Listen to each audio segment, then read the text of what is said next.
नमस्कार दोस्तों, आपका भदौरिया क्लासेस में स्वागत है। आज मैं स्टार्ट करने वाला हूँ। मैं अपना डिटरमिनेंट चल रहा था उसका एक वीडियो डाल चुका हूँ और उसी को कंटिन्यू करने वाला हूँ। तो आज मैं आपको पढ़ाऊँगा प्रॉपर्टीज़ ऑफ डिटरमिनेंट। तो ये बहुत ही इंपॉर्टेंट प्रॉपर्टी होती हैं। इनका यूज़ करके ऐसे क्वेश्चन आता है कि using property evaluate the determinant. तो विदाउट एवोल्यूशन के क्या होता है कि प्रॉपर्टी का यूज़ करके डिटरमिनेंट निकाला जाता है। तो आज हम स्टार्ट करते हैं नंबर पहली प्रॉपर्टी से। तो क्वेश्चन इसमें आएगा, value of determinant remains unchanged if its row और कॉलम आर इंटरचेंज। अगर बोल रहा है कि अगर क्या करा जाए कि किसी किसी भी मैट्रिक्स का ट्रांसपोज कर दिया जाए, तो ट्रांसपोज करने के बाद उसका डिटर्मिनेंट और पहले जो मैट्रिक्स थी उसका डिटर्मिनेंट दोनों बराबर होते हैं। देखो जैसे कि एक मैट्रिक्स है 1 2 3 4। अगर मैं इसका डिटर्मिनेंट निकालूं तो इसका मल्टीप्लाई इसमें करूंगा तो 4 आएगा और इसका मल्टीप्लाई इसमें करूंगा तो 6 आएगा। तो 4 में से 6 माइनस करेंगे -2 आएगा। अगर इसका मैं ट्रांसपोज कर दूं मतलब जो रो है उनको कॉलम में कन्वर्ट कर दूं और कॉलम को रो में कन्वर्ट कर दूं, मतलब बोले तो ट्रांसपोज। इंटरचेंज का मतलब होता है ट्रांसपोज करना। तो ट्रांसपोज का अगर मैं ट्रांसपोज करने के बाद जो मैट्रिक्स बनेगी इसका डिटरमिनेंट निकालूंगा तो वो भी वही आएगा जो पहले मैट्रिक्स का आया था। तो यहाँ पे आता है, पहली प्रॉपर्टी बनती है कि determinant of A is equal to transpose of A के बराबर होता है। उसके बाद चलते हैं तो दूसरी प्रॉपर्टी पे। दूसरी प्रॉपर्टी क्या है हमारी, if any two rows column of determinant are interchange then sign of determinant changes. अगर क्या करा जाए, कोई भी दो रो या दो कॉलम में इंटरचेंज कर दिया जाए, जैसे मैंने यहाँ पे करके दिखाया, देखो एग्जांपल लिया है। जैसे मैं क्या कर दूँ, R1 को R2 से कन्वर्ट कर दूँ, R2 को R1 से इंटरचेंज कर दूँ, तो R2 की जगह कौन ले लेगा, R1, और R1 की जगह ले लेगा R2। तो क्या हो जाता है, एक एक्स्ट्रा माइनस साइन आ जाता है।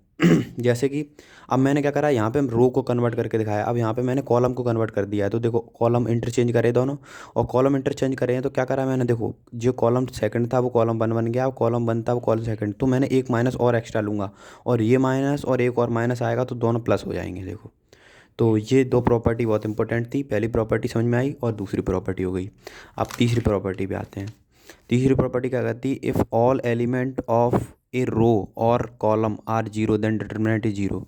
बोल रहा है कि अगर कोई भी एक रो या एक कॉलम के सारे एलिमेंट जीरो हो जाएं तो उस डिटर्मिनेंट की वैल्यू भी जीरो हो जाती है।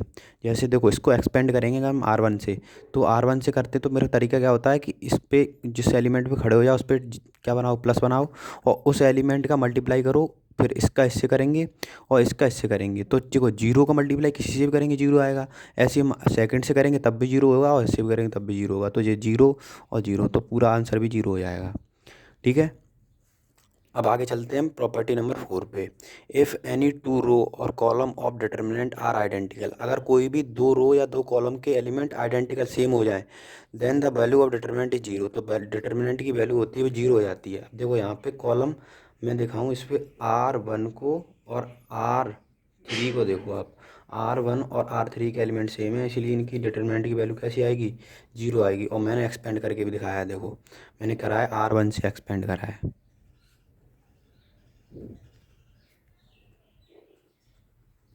बिना प्रॉपर्टी का यूज करके आएगा कि विदाउट एक्सपेंड करके बताइए। तो देखो मैंने एक्सपेंड करके दिखाया, R1 से एक्सपेंड कराया, तो देखो ये आंसर आया है कि 3। तो हम इसको R1 से एक्सपेंड करेंगे तो R1 से देखो मेरा तरीका क्या होता है कि पहले एलिमेंट पे खड़े हो जाओ, पहले एलिमेंट को ले लो, फिर उस पर प्लस बना दो। प्लस बनाने के बाद जो एलिमेंट है वो यहाँ ले लो, 2 3 और 2 और 3 यहाँ पे ले लिया इसको। फिर क्या होता है, देखो यहाँ पे प्लस माइनस का कंसेप्ट आता है। मैंने कहा पहला एलिमेंट का नंबर क्या होगा, 1 1। तो पहला रो पहला दोनों नंबर को ऐड करो, 1 + 1 तो कैसा आ रहा है, 2। 2 कैसा नंबर है, इवन, जो मैंने पहली वीडियो में बता चुका हूँ पूरा कंसेप्ट, इवन है इसलिए यहाँ प्लस आया है। अब मैं दूसरा एलिमेंट लूँगा तो 2 आएगा यहाँ पे, और दूसरा एलिमेंट लेने के बाद मैंने क्या करा, यहाँ माइनस लगाया है। देखो दूसरा एलिमेंट के नंबर क्या होता है, पहला रो का दूसरा एलिमेंट है, इन दोनों को ऐड करोगे देखो 1 + 2 = 3 आएगा। और 3 क्या है, एक ऑड नंबर है, और ऑड नंबर होता है तो एक माइनस एक्स्ट्रा आ जाता है। देखो माइनस आया यहाँ पे। फिर मैंने क्या करा, इस पे जिस एलिमेंट पे खड़े हो उस पर प्लस बना दो, तो 2 3 और 3 3, 2 3 3 3 यहाँ पे आ गया।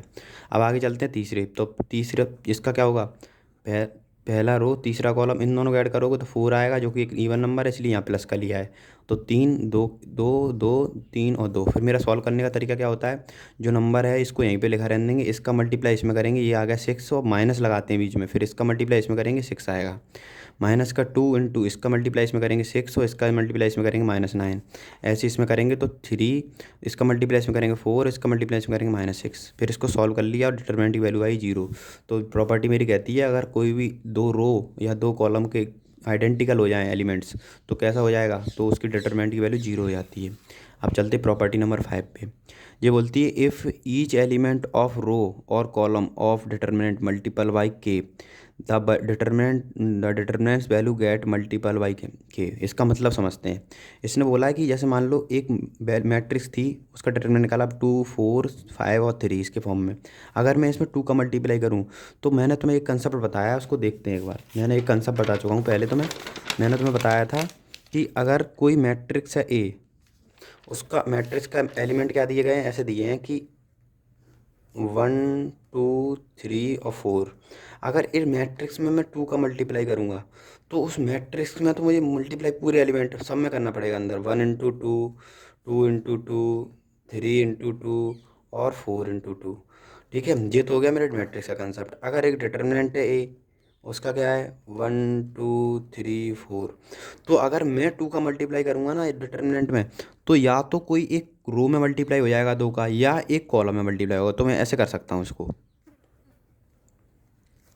समझिए बहुत इंपॉर्टेंट प्रॉपर्टी है, इसको ध्यान से देखिए। देखो मैंने क्या करा, आर किसी भी या तो एक रो में मल्टीप्लाई होगा, इसमें भी कर सकते थे इसमें भी कर सकते थे, तो इसमें करेंगे तो इसमें नहीं करेंगे, या किसी एक कॉलम में, ऐसे भी हो सकता था। देखो देखो मैंने कॉलम में करूँगा अब,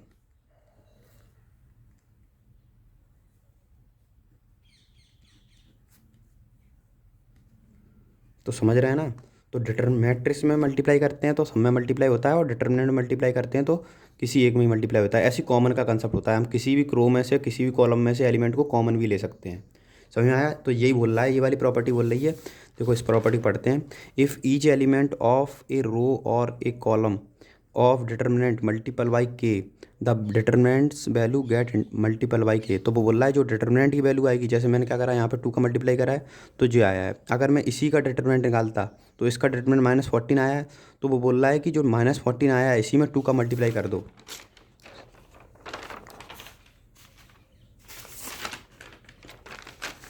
जो माइनस के वो देखो, तो इसका मल्टीप्लाई अगर -14 का मल्टीप्लाई हम कर दें, -14 में अगर 2 का मल्टीप्लाई कर दें तो -28 आएगा कि नहीं आएगा।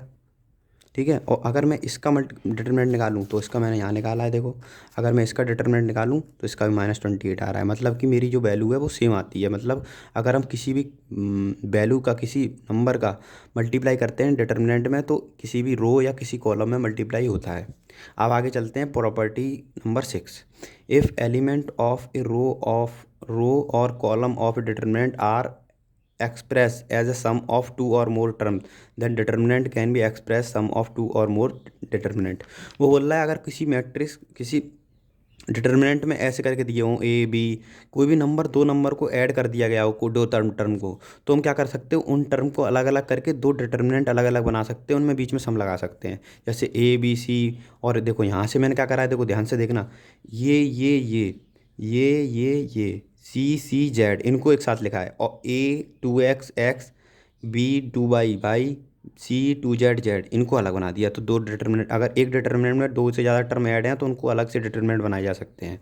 ये भी प्रॉपर्टी होती है, इनका यूज करेंगे आगे चल के। अभी क्वेश्चन आएगा कि यूजिंग प्रॉपर्टी सॉल्व करिए विदाउट एक्सपेंड करके, तो क्वेश्चन आता है तो उसको समझेंगे, और हम धीमे धीमे करके जब यूज़ करेंगे तो समझ में आता जाएगा। देखो ये इंपॉर्टेंट अच्छी प्रॉपर्टी है, और इम्पोर्टेंट भी है। If A determine all the element above or below the diagonals are is 0, then value of determinant is equal to the product of diagonal of element। इसका मतलब पहले तो ये समझते हैं कि डायगोनल एलिमेंट क्या होता है, डायगोनल मैट्रिक्स क्या होती है। डायगोनल मैट्रिक्स क्या होती है, जिस देखो डायगोनल मैट्रिक्स में क्या होता है